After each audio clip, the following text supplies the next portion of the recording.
ہم ایک مہنگے ہوٹل سے کھانا کھا چکے تو کھانا کچھ زیادہ ہو گیا، اتنا زیادہ کہ ایک دو لوگوں کے لیے کافی ہو۔ میں نے برتن اٹھا رہے ویٹر سے اضافی کھانے کی طرف اشارہ کرتے ہوئے کہا، اسے پیک کر دو۔ ویٹر نے طنزیہ نگاہوں اور لہجے میں کہا، اس کو؟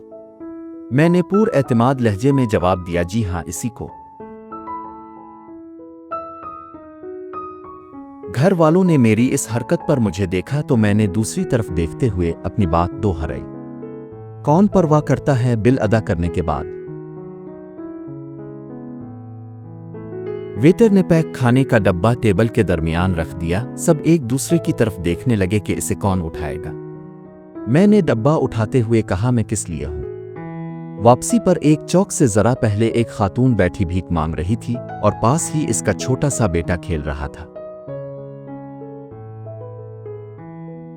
میں نے اس کے پاس گاڑی روکی اور ڈیش بورڈ پر پڑا کھانے کا ڈبہ ساتھ بیٹھی والدہ کو دے کر شیشہ نیچے کرتے ہوئے کہا، یہ اس خاتون کو دے دی۔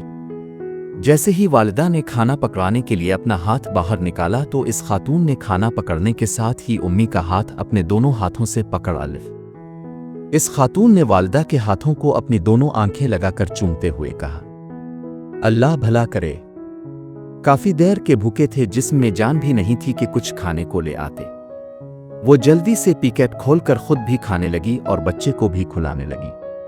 میں نے مڑ کر سب کو دیکھا، اب دیکھنے کی باری جو میری تھی، اور کہا، ہم ویٹر کی نظروں میں امیر نظر آنے کی کوشش میں اتنی بڑی نیکی سے محروم ہو جاتے۔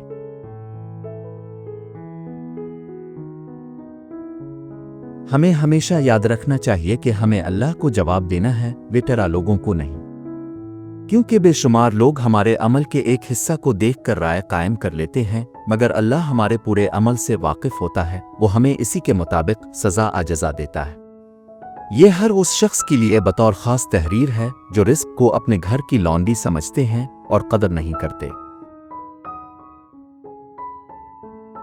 اللہ ہم سب کو غریبوں کی مدد کرنے کی توفیق دے، آمین۔